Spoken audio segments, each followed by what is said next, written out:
अपनी बात रख लीजिए आप। बिल्कुल, मैं वेद भूषण साहब की इस बात से मुत्तफिक हूं। ये जजमेंट आने वाले वक्त में बहुत मुसीबतें खड़े करने वाला है। अब जजमेंट क्या है मुझे पता नहीं। ये जजमेंट सिर्फ इस केस पूरता मर्यादित है कि इसमें लॉ पॉइंट डिसाइड हुआ है। अगर लॉ पॉइंट डिसाइड हुआ है तो कोई भी आदमी किधर भी केस दाखिल करेगा। अगर मुझ पे अन्याय मुंबई में हो रहा है, मैं दिल्ली में जाके रखूंगा और दिल्ली में जाके एफआईआर जाके दूंगा। मुझ पे अन्याय दिल्ली में हुआ, मैं मुंबई में आके अपनी सेटिंग करूंगा और सेटिंग करके मैं मुंबई में केस दाखिल करूंगा। तो इस तरह का जो प्रेसिडेंट जो आया है, जो वेद भूषण साहब बता रहे, ये आने वाले वक्त में बहुत ज्यादा खतरनाक है। अब देखना ये है कि ये जजमेंट एक केस पुरता है, इस केस के पुरता है, यह जनरल लॉ के साथ में दिया गया है। अगर जनरल लॉ के साथ में दिया गया है तो it should be challenge by the higher bench, it should be challenge before the higher bench to decide the law point. लेकिन अदालत की तरफ से कह दिया गया है शमशेर जी और वेद भूषण साहब कि इस फैसले को चैलेंज नहीं किया जा सकता। महाराष्ट्र सरकार ने पूछा था। मैं वो ट्रांसफर के बारे में बोलना मुझे नहीं है। ट्रांसफर हो गई, सही है, सीबीआई तपास करे, सही है, लेकिन लॉ पॉइंट अगर डिसाइड हुआ है कि कोई भी किधर भी एफआईआर दाखिल कर सकता है तो ये लॉ पॉइंट जो है ये खतरनाक है। और इसके ऊपर हायर बेंच ने इसके ऊपर फैसला दुरुस्त करना चाहिए कि ये जो फैसला है, ये फैसला सिर्फ सुशांत के केस पुरता मर्यादित रहे। अगर जनरल का भी शमशेर जी जरा इसके कानूनी पहले पर सुप्रीम कोर्ट का ऑर्डर जो है शमशेर लॉ होता है। शमशेर जी इसके कानूनी पहलू पर रिएक्शन चांदनी शाह से ले लेते हैं, वो सीनियर एडवोकेट है।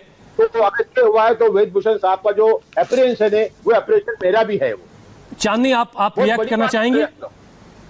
Sir we need to understand. एक तो पहली बात को ये this is one of a kind case. ये ऐसा नहीं है कि कोई भी कहीं भी एफआईआर कर देगा, कोई भी कुछ भी कर देगा और वहां पे किसी भी स्टेट में वो चीज को एक्सेप्ट कर लिया जाएगा।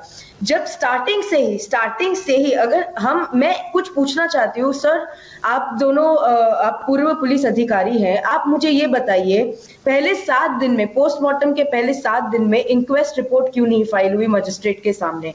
आज 65 प्लस डेज हो गए हैं, there is no FIR registered for this. अभी भी सिर्फ इन्वेस्टिगेशन ही चल रहे हैं। बिना इंक्वेस्ट रिपोर्ट के जो 56 स्टेटमेंट्स लिए गए वो कोर्ट में इनएडमिसिबल हो गए। जब इतने सारे लूप होल्स है, पुलिस ने बोला कि रात को पोस्टमार्टम करो। क्यों रात को पोस्टमार्टम करो?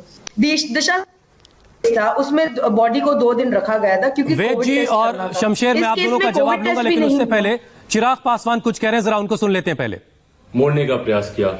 उम्मीद करता हूं कि परिवार को भी इस आदेश से सुकून मिला होगा और अब सच्चाई जल्द से जल्द सामने आएगी। तो चिराग पासवान भी सम्मान किया।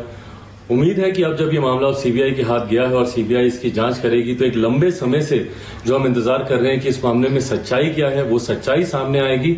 और ना सिर्फ सच्चाई सामने आएगी बल्कि वो नाम भी सामने आएंगे जिन्होंने कहीं ना कहीं इस केस को भटकाने का प्रयास किया, इस केस की दिशा मोड़ने का प्रयास किया।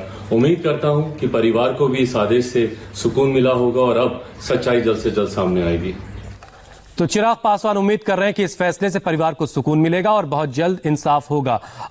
सुशांत के दोस्त सुनील शुक्ला भी इस वक्त मेरे साथ जुड़ गए, लेकिन उससे पहले वेद भूषण जी आप कुछ कहना चाह रहे थे, चांदनी शाह की बात पर कुछ कहना चाह रहे थे, उसको आप अपनी बात रख लें, फिर मैं सुनील के पास जाऊंगा।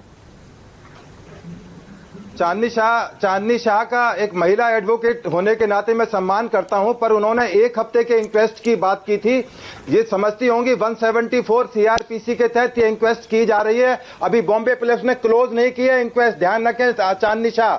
नंबर 2, 7 दिन के अंदर सुनिंदा पुष्कर केस जिसमें शशि थरूर को मुलजिम बनाया गया है, 1 साल तक इंक्वेस्ट की जांच की गई थी। जब अमेरिका से रेडियो एक्टिव सब्सटेंस की रिपोर्ट आ गई थी तब 1 साल बाद मुकदमा दर्ज हुआ था। उस मुकदमे में 498A और 306 के तहत अभी तक आपको बताऊं 6.25 साल हो गए, उसमें चार्ज नहीं लग पाया है। और मैं आपको बताता हूं इसी बॉम्बे पुलिस के अंदर 4232 इंक्वेस्ट ओवर 3 मंथ की पड़ी हुई है। चांदनी शाह ध्यान से सुन लीजिए, दिल्ली के अंदर 7,950 बता रहे हैं ओवर 3 मंथ। बिहार के अंदर 24,000। सुन लीजिए चांदनी शाह, थोड़ा धैर्य रखिए। आप कानून को समझती हैं। आप कहती 1 हफ्ते के अंदर क्यों पूरी नहीं की गई, मैं आपकी बात का जवाब दे रहा हूं।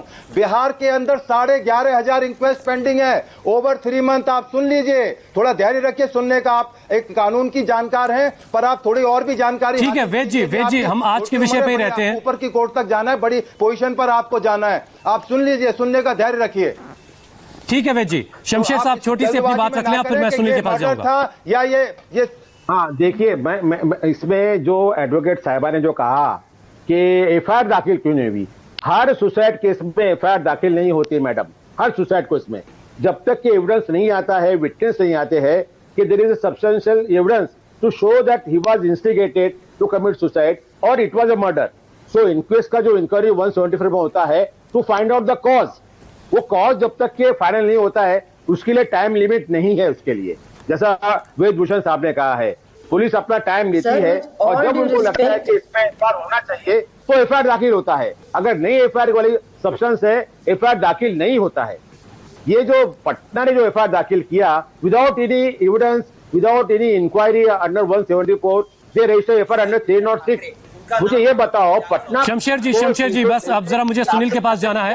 चांदनी आप जवाब दे दीजिएगा, मैं जरा सुनील को चर्चा में जोड़ लूं, उसके बाद आपके पास आता हूं। सुनील, आपके पास इस फैसले की खबर आ गई होगी कि सीबीआई के हवाले ये केस सौंप दिया गया है, क्या है पहला रिएक्शन आपका? आप उनके दोस्त हैं सुशांत के, अब उनको इंसाफ की जो मांग हो रही थी वो अब करीब जी ये समझिए कि सुशांत के आत्मा को आज शांति मिलेगी। दूसरा, उनके परिवार को एक उम्मीद जो थी कि ये उम्मीद मेरे को न्याय मिलेगी सुप्रीम कोर्ट के द्वारा, वो उनको मिलेगी। अंधेरा टलेगा, सूरज निकलेगा और सुशांत को न्याय मिलेगा। ये 130 करोड़ जनता की दिल की बात है। और एक बड़ी बात है, जो भी मुंबई बॉलीवुड आते हैं, सपना लेके आते हैं, स्ट्रगलर्स आते हैं, जैसे सुशांत ने भी स्ट्रगल करके सीरियल करके वो स्टार बने, शाहरुख खान भी तो स्ट्रगल करके सर्कस सीरियल करके एक स्टार बने। तो ये जितने भी लोग यहाँ पे आएंगे, मेरे जो भाई बहन यहाँ पे आएंगे स्ट्रगल करने, उनको एक विश्वास हो जाएगा कि हम परदेश अगर जा रहे हैं, अगर वहां कुछ होता है तो न्याय प्रणाली है जो हमारे को मदद करेगी। उनको महाराष्ट्र स्टेट पे जरा भी भरोसा नहीं। जो उद्धव ठाकरे की सरकार है, ये मैं बोलूंगा निकम्मी सरकार है। अनिल देशमुख के एनसीपी के ये खिचड़ी सरकार मिलके सुशांत सिंह राजपूत में जो खिचड़ी बना के इन्होंने एक 64 डेज तक इन्होंने न्याय जो करना चाहिए था वो नहीं की। आज सुप्रीम कोर्ट ने इनके मुंह पे तमाचा मार दिया है। हकीकत में आज अगर ये समझ लीजिए आदित्य ठाकरे को समन दिया जाता है, आदित्य ठाकरे को समन दिया जाएगा, उनको हाजिर होना होगा सीबीआई के सामने। ठीक है सुनील, आप के राजा नहीं है सुनील, आपकी हाजिर होना होगा। सुनील, आपके परिवार के किसी सदस्य से बात होता है क्या? पहले इनको रिजाइन करना होगा। ये मंत्री बन के आके अपना समन एक्सेप्ट नहीं कर सकते, इनको रिजाइन करके आना होगा। ये मर्डर केस है। सुनील, आप मुझे सुन पा रहे हैं? सुशांत के परिवार के किसी सदस्य से आपकी बात हुई क्या इस फैसले के आने के बाद? नहीं, मैं सुबह से हर एक चैनल पे हूँ, मैं लाइव हूँ, मैं बात नहीं कर पाया। ठीक है, चांदनी आप जवाब देना चाह रही थी शमशेर पठान को और वेद भूषण जी को, आप अपनी बात कह सकती हैं। सुप्रीम कोर्ट के द्वारा जी, मैं ये कहना चाहती थी कि विद ऑल ड्यू रिस्पेक्ट, जो मैंने इंक्वेस्ट का सवाल उठाया है वो मेरा अपना नहीं है। ये सॉलिसिटर जनरल तुषार मेहता जी ने सुप्रीम कोर्ट में ये सवाल उठाया था कि अगर जो ये इन्वेस्टिगेशन चल रहा है, इट हैज बीन 65 डेज, अभी तक इंक्वेस्ट रिपोर्ट मजिस्ट्रेट के सामने फाइल क्यों नहीं हुई? ये मेरा सवाल नहीं है। चांदनी, मैं आपको रोक रहा हूँ। विकास सिंह जो सुशांत सिंह राजपूत के वकील हैं वो कुछ कह रहे हैं, जरा उनको सुन लेते हैं। मुद्दा फिर से न स्टार्ट हो जाए। और कोर्ट ने यह भी कहा है कि कोई और एफआईआर भी अगर दर्ज होता है इस मौत से रिलेटेड, उस एफआईआर का भी इन्वेस्टिगेशन सीबीआई ही करेगा, उसके लिए कोई अलग से ऑर्डर कराने की जरूरत नहीं होगी। तो इसलिए ये एक हमारा जो भी स्टैंड था, एक स्टैंड सारा सही साबित हुआ और सुप्रीम कोर्ट ने हमारे हर बात को मान ली है। और अब मेरे को उम्मीद है कि जल्दी से जल्दी सीबीआई इसमें इन्वेस्टिगेशन स्टार्ट करेगी। पूरी तरह से स्टार्ट तो उन्होंने खैर कर दिया है, लेकिन पूरी तरह से स्टार्ट करेगी। महाराष्ट्र पुलिस सारा कुछ उनको हैंडओवर करेगी और जल्दी परिवार को न्याय मिलने की अब संभावना जल्दी बढ़ गई है। Today was a very important day for the family of Sushant Singh Rajput as well as his fans all over the world. The Supreme Court has accepted our case in all points. Supreme Court has held that the registration of the FIR at Patna was correct. The Supreme Court has also held that the reference by the Bihar government on the request of the father of Sushant Singh Rajput was also correct. Accordingly, the investigation.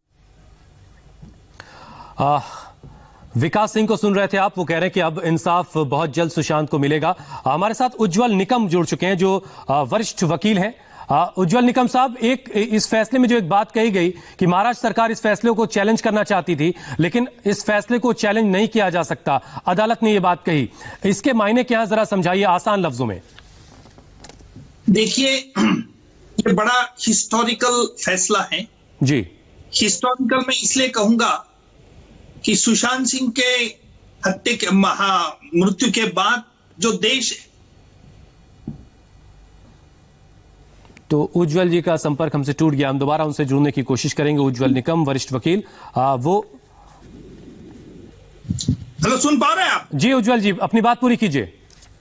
हाँ, तो इसलिए एक जरूरी था कि सच को ढूंढना चाहिए।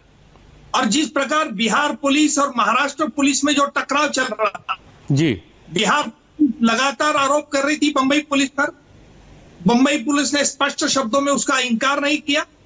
इसका मतलब लोगों के मन में एक शक पैदा हुआ कि क्या कुछ छिपाने की बात चल रही, और इसीलिए एक निष्पक्ष जांच होनी जरूरी था, क्योंकि सच क्या है झूठ क्या है ये भी ढूंढना बहुत जरूरी था।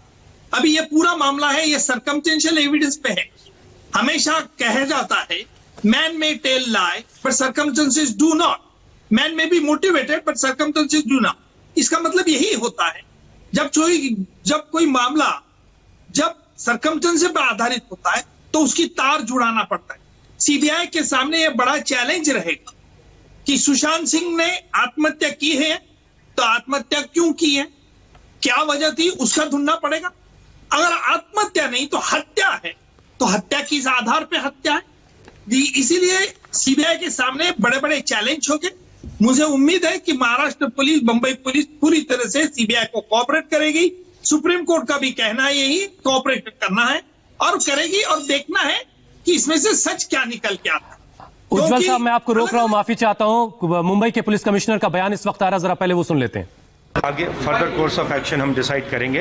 अभी तक कॉपी हमको प्राप्त नहीं है। We are awaiting the order. We have also spoken to our advocates in Supreme Court to send us the copy at the earliest. Thank you very much. But it has been announced, so will we see Mumbai police cooperating?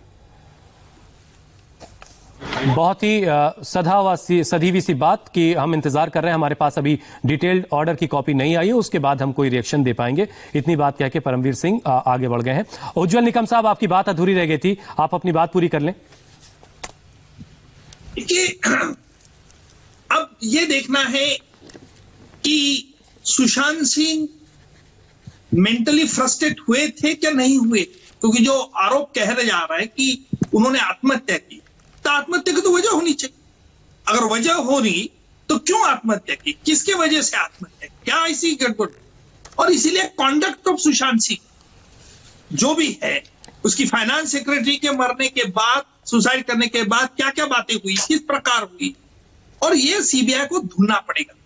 और इतना ही नहीं तो postmortem report भी देखना होगा कि क्या postmortem report में है, किस प्रकार उसमें कुछ खामियां हैं, क्या डॉक्टर के स्टेटमेंट लेने होंगे। ठीक है उज्जवल जी, मोटिव क्या है। उज्जवल जी, सुशांत सिंह ने आत्महत्या की तो भी मोटिव इंपॉर्टेंट है, अगर हत्या हुई है तो भी मोटिव इंपॉर्टेंट है। जब कोई मामला सर्कमस्टेंशियल एविडेंस पर आधारित होता है तो मोटिव खोजना बहुत जरूरी रहता है।